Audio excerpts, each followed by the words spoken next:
Hello dear student, मैं PN sir. आज एक नए विषय वस्तु जमींदार विषय वस्तु को लेकर अपने academy centre PN sir 77 study centre पर आपके सामने उपस्थित हुआ हूं। और आइए हम लोग आज के विषय को शुरू करते हैं। तो आज का विषय, जैसा कि हमने बताया आपको, जमींदार है, जो कि इतिहास यूपी बोर्ड के टॉपिक किसान, जमींदार और राज में हम लोग आज सीखने का प्रयास करते हैं। किसान शीर्षक विषय वस्तु को हमने सीख लिया है। जमींदार, यह जो विषय वस्तु है जमींदार, 16वीं 17वीं सदी के परिप्रेक्ष्य में है। और जो भी वर्णन इस समय का मिलता है हमें अबुल फजल के अकबरनामा ग्रंथ के तीसरे भाग आईने अकबरी से वर्णन मिलता है। लेकिन जो आईने अकबरी से वर्णन मिलता है उसमें जमींदार को जागीरदार के रूप में ही वर्णन मिलता है। जमींदार की जो परिभाषा है वो 1793 में ब्रिटिश काल में कॉर्नवालिस के समय लागू की गई जमींदारी व्यवस्था से मिलता है। वास्तव में जमींदार शब्द फारसी भाषा के जामीनदार से उत्पन्न हुआ है, जिसका अर्थ है भूमि का स्वामी या जमीन का स्वामी। शाब्दिक अर्थ में जमीन भूमि को कहा जाता है और दार का अर्थ है रखने वाला या धारण करने वाला। तो जमींदार दो शब्दों से मिलकर बना है, जमीन तथा दार।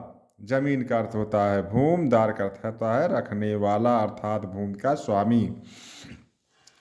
मुगल काल और ब्रिटिश काल में यह एक महत्वपूर्ण प्रशासनिक वर्ग था, जो बिचौलियों की भूमिका में निभाकर राजस्व वसूल करके सरकार के पास जमा करता था और बदले में वह राजस्व का कुछ हिस्सा अपने पास रखता था तथा भूमि का मालिक वह इस समय में वो समझा जाता था। जहाँ तक बात 16वीं 17वीं सदी की में है तो अकबर ने मनसबदारी व्यवस्था की शुरुआत किया था। बाद में मनसबदारों को अकबर के समय तो नगद वेतन दिया जाता था, लेकिन अकबर के बाद के शासनकाल में मनसबदारों को नगद वेतन के बदले भूमि दी जाने लगी और साथ ही साथ मनसबदारी पद वंशानुगत हो गया। और वंशानुगत होने से जमींदारी व्यवस्था या जमींदारी व्यवस्था जन्म ले लिया। मतलब जब मनसबदार वंशानुगत हो गए तभी से ये जो जमींदारी व्यवस्था का जन्म हुआ। जमींदार बादशाह और जनता के बीच सेतु का काम करते थे।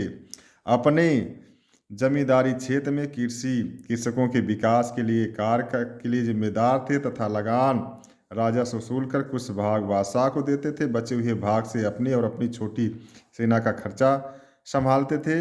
जमींदारी अधिकांशतः वंशानुगत हो गई थी, किंतु स्थानांतरित भी की जा सकती थी। जमींदारों के कई प्रकार आईने अकबरी में मिलता है, जैसे जागीर भूमि या तनख्वाह के बदले जो जमींदारी मिलती थी उसे जागीर भूमि कहा गया है। वतन जागीर, ऐसे जागीरदार जो वंशानुगत रूप से मिलता है उसे जो है वतन जागीर या अल तमगा जागीर भी कहा जाता है। इसी प्रकार से जागीर भूमि की एक और कैटेगरी है जिसे कहते हैं तनख्वाह, जागीर ए तनख्वाह। इसी प्रकार से एक और जागीर भूमि थी जिसे मशरूत जागीर या सशर्त जागीर। ऐसी जागीर जो शर्त के साथ दी जाती थी बादशाह के द्वारा उसे जो है मशरूत जागीर या सशर्त जागीर कहा जाता है। कुछ जागीरें जमींदारों को मिलती थी जो इनाम में बादशाह की तरफ से मिलता था। कुछ ऐसी भी जागीरदारी थी जो गैर अमली जागीर के रूप में कहा जाता है, जो पेशकश के रूप में दी जाती थी, मतलब बख्शीश दान एक प्रकार से यह होता था। इस प्रकार से जागीरदारों की कई श्रेणियां अकबरनामा के अनुसार थी। अबुल फजल ने बताया है कि जो जागीरदार या जमींदार थे अधिकांशतः ब्राह्मण वर्ग, राजपूत वर्ग कायस्थ वर्ग से ही संबंधित थे। कुछ मुस्लिम जागीरदार या जमींदार का भी उल्लेख 16वीं 17वीं सदी में मिलता है। जमींदार अपने जमींदारी क्षेत्र में स्थित बंजर भूमि जंगल भूमि को साफ करके कृषि कार्य हेतु बनाने में कृषकों का सहयोग भी करते थे और कृषि उत्पादन को बढ़ावा देने में भी रुचि रखते थे। जमींदार की जैसा पहले हमने बताया कि सेना भी रखती थी। सेना बादशाह के कहने पर सैन्य अभियानों में भी लेकर जाते थे। तो इस प्रकार से 16वीं 17वीं सदी में जमींदारी प्रथा जो आधुनिक काल में आई वह अंशतः पहले मनसबदारी, फिर बाद में जागीरदारी, फिर जो है उसको जो है जमींदारी या जामींदारी में तब्दील हो गया। तो अंशतः दिखाई पड़ता है, पूर्णतः जो है 1793 के बाद ही जमींदारी व्यवस्था का विस्तृत रूपरेखा हमें मिल पाती है।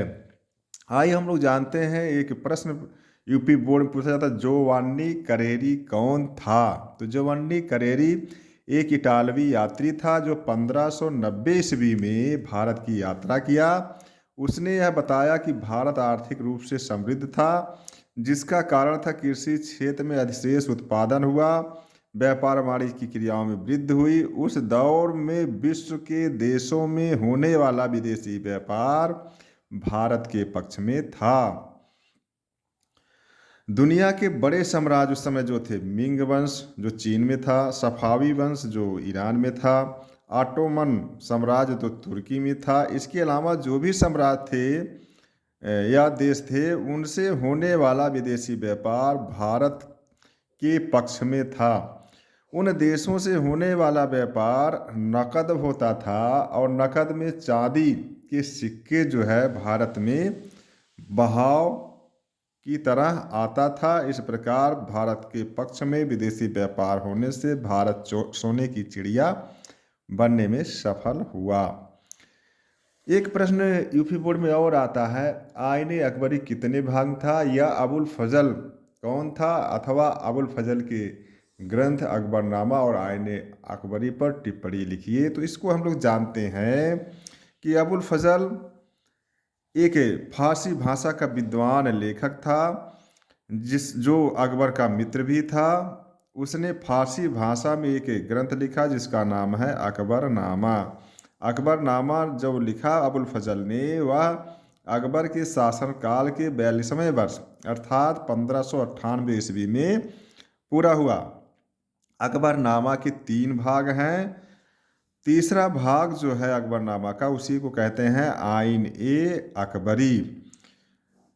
आइन ए अकबरी में अकबर कालीन शाही कानून का सारांश साम्राज्य के एक राजपत्र के सूरत में संकलित हुआ है। आइन ए अकबरी, आइन ए अकबरी की जहाँ तक बात है वह 5 भागों में है। कितने भागों में है? 5 भागों में।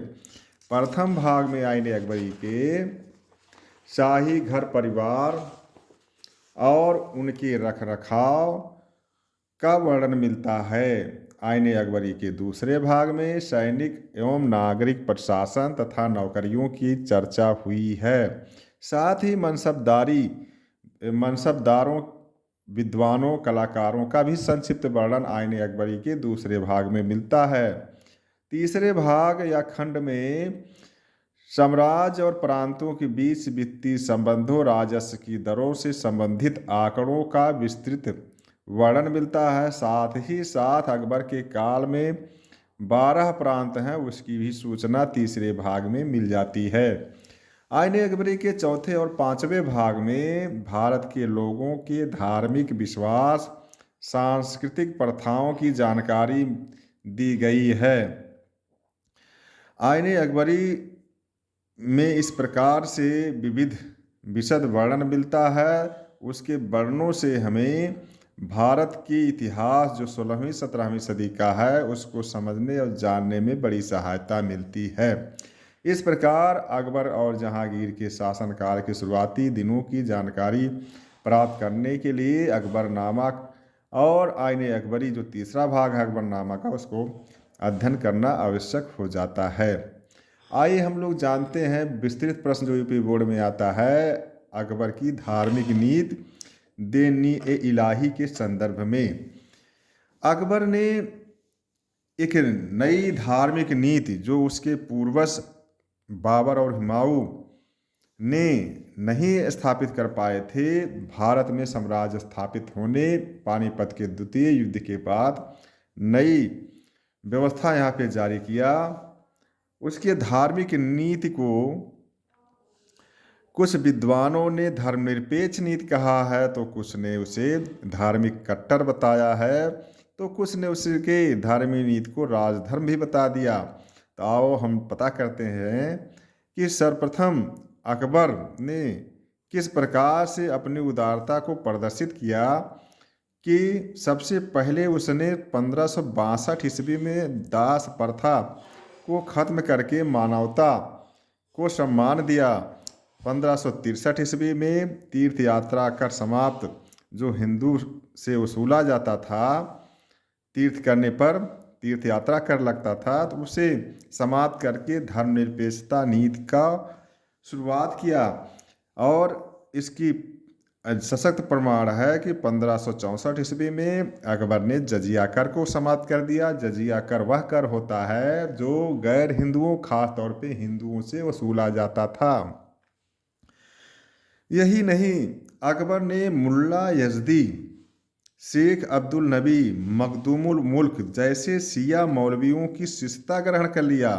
यहाँ आपको बताते चले हम कि अकबर सुन्नी मत का अनुयायी था, फिर भी मुल्ला यजदी, शेख अब्दुल नबी, मखदूमुल मुल्क जैसे शिया मौलवियों की शिष्यता ग्रहण करके धर्मनिरपेक्षता नीति का प्रमाण दिया। यही नहीं, इस्लाम में मज़ारों का दर्शन जियारत करना निषेध है, फिर भी अकबर जो है प्रत्येक वर्ष अजमेर में ख्वाजा मोइनुद्दीन चिश्ती की दरगाह पर यात्रा कर जियारत किया। यही नहीं, अकबर ने शेख चालड्ढा से चिल ए माकूस, कुएं में उल्टा लटक कर अल्लाह की इबादत करना, यह चिल ए माकूस पद्धति है, इस कला को सीखने का प्रयास किया जो उसकी धार्मिक उदारता का प्रमाण है। सभी धर्मों के बारे में जानने के लिए अकबर ने 1575 ईस्वी में फतेहपुर सीकरी में एक इबादत खाना, पूजा गृह का निर्माण कराया। इसमें सर्वप्रथम जो है उसने शिया और सुन्नी मुस्लिम मत के मौलवियों को बुलाया धर्म पर चर्चा करने के लिए, लेकिन देखा कि वे आपस में चर्चा करते करते लड़ने झगड़ने लगते थे। यही नहीं, गाली गलौज पर उतर आते थे। इसीलिए अकबर ने 1578 ईस्वी में इबादत खाना का द्वार सभी धर्मों के लिए खोल दिया। बताया जाता है तत्कालीन स्रोतों से कि बौद्ध धर्म के अलावा सभी धर्मों के प्रतिनिधियों ने इबादत खाना में फतेहपुर सीकरी में भाग लिया था। सभी धर्मों के ज्ञाताओं के, आचार्यों के वाद विवाद को सुनकर अकबर ने सत्य का ज्ञान प्राप्त किया और अकबर सबसे ज़्यादा प्रभावित हुआ हिंदू धर्म से। इस इबादत खाना में जिन आचार्यों ने भाग लिया उसमें पुरुषोत्तम और देवी हिंदू धर्म से, मानसरेत और अकाबीवा ईसाई धर्म से, मेहरजी राणा पारसी धर्म से, विजय सेन सूरी, हरविजय सूरी जैन धर्म के प्रतिनिधि ने भाग लिया था। अकबर विभिन्न धर्मों का सार जानने के बाद 1579 सितंबर महीने में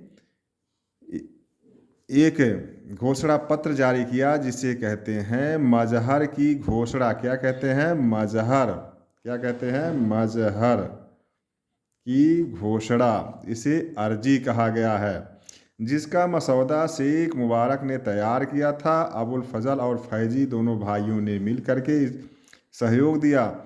मजहर के बाद अकबर ने सुल्तान ए आदिल न्यायप्रिय शासक की उपाधि धारण किया। मजहर के बाद अकबर ने मुस्तहित धर्म की व्याख्या करने वाला स्वयं को घोषित किया। इसके अलावा अकबर ने अमीर उल मोमिनीन अमीर उल मोमिनीन इस्लाम धर्म का विस्तार करने वाला की उपाधि धारण किया। तो इस प्रकार से मजहर की घोषणा, यदि प्रश्न आता है मजहर की घोषणा, तो इस प्रकार से आप इसका वर्णन, कभी कभी इबादत खाना पूजागृह के बारे में पूछा जाता तो उसको भी आप वर्णन कर सकते हैं। तो दो प्रश्न हमने आपको छोटे प्रश्न और विस्तृत रूप से धार्मिक परिचर्चा में बताते चल रहे हैं।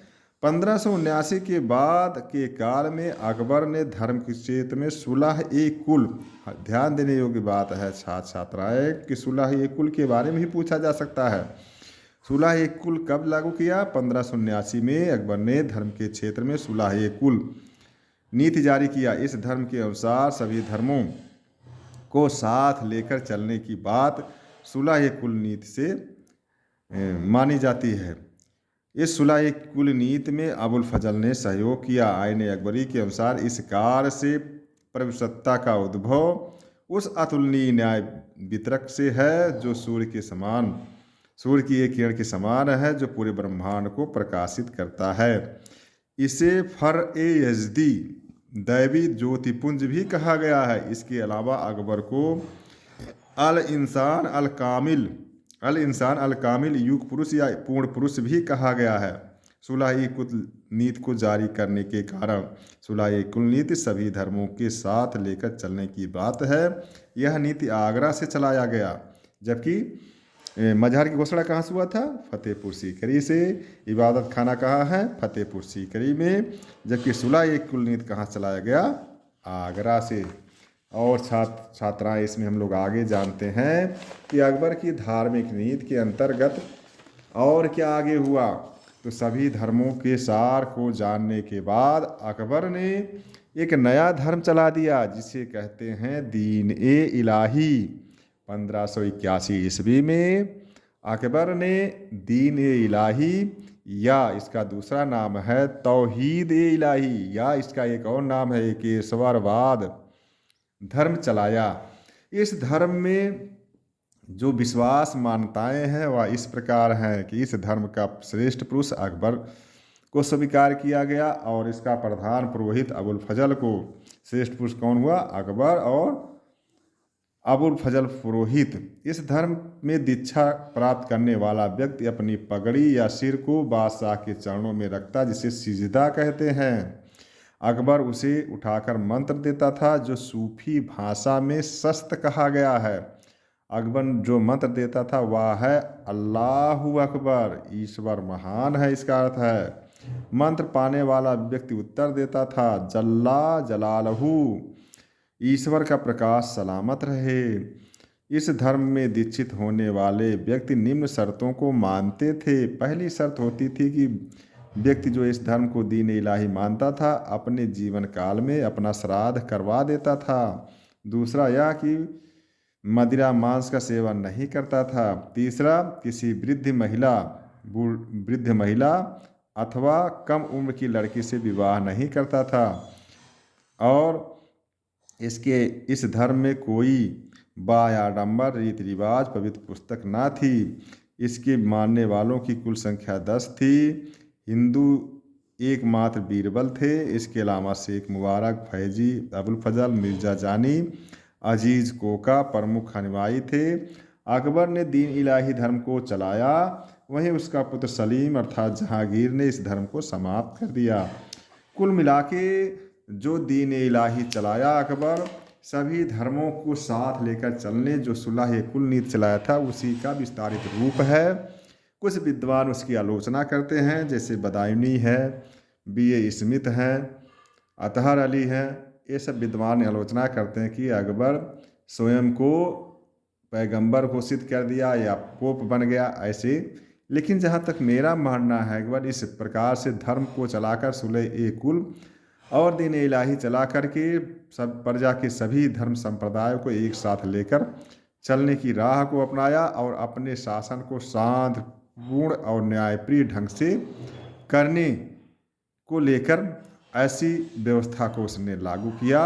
और 1556 से लेकर 1605 ईस्वी एक लंबे अरसे तक उसने शासन करने में सफलता हासिल किया। तो आगे बचे हुए बिंदु या विषय वस्तु को हम लोग पढ़ते हैं, तो इसको पढ़िए, सीखिए और परीक्षा के लिए अच्छे से तैयारी करिए।